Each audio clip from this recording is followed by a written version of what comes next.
The environmental impacts of these data centers. So it's water consumption. So some data centers can use up to 30 million gallons of water. So they're utilizing all the water from the aquifers, the municipal waters. So people with their own wells are reporting that their wells are running dry.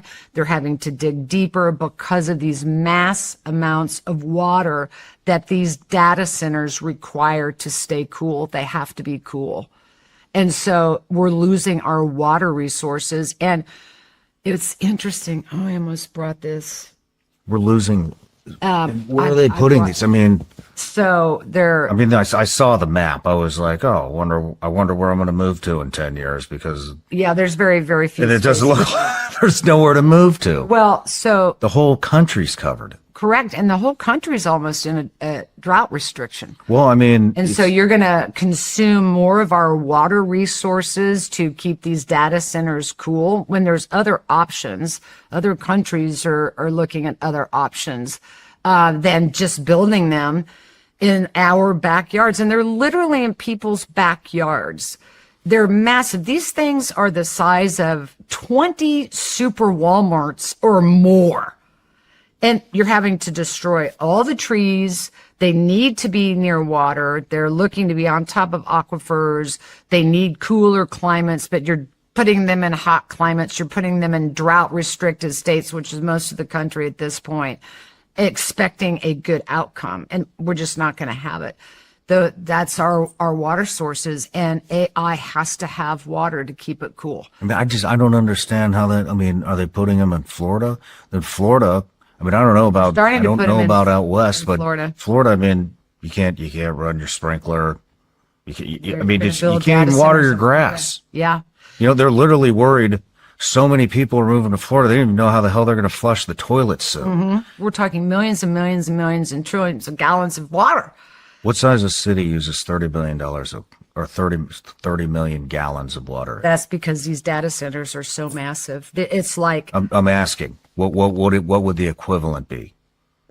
I think I read in the notes it was 50,000 a population, a city with a population right. of 50,000 people uses that much. I saw that. Yeah.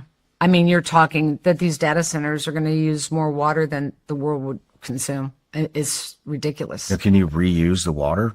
So you can. So they're wanting to go to more closed cooling systems. And in those closed cooling systems, you still are going to be using chemicals. And here's the thing that I think there's a window here where everybody can rush in before any regulations start. And we're starting to see, now at a federal level, they're looking at regulations. They want to pass regulations.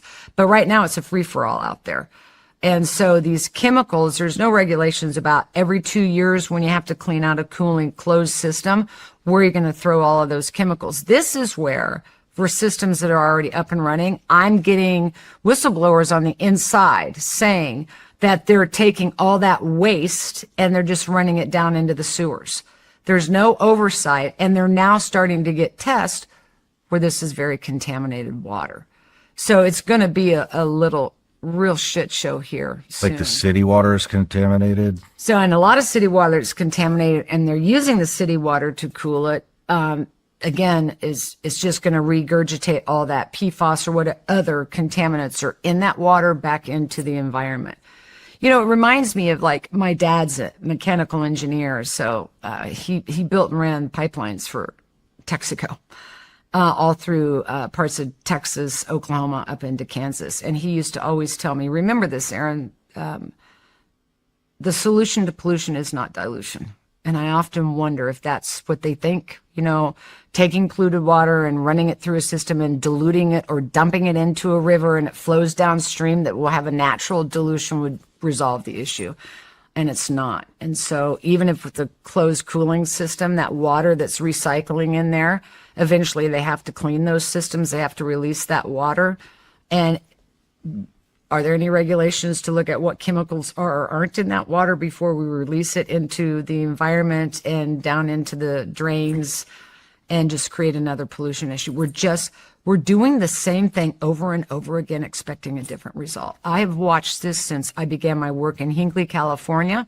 I was 31 years old, and I am 66 and a grandmother of 5 today.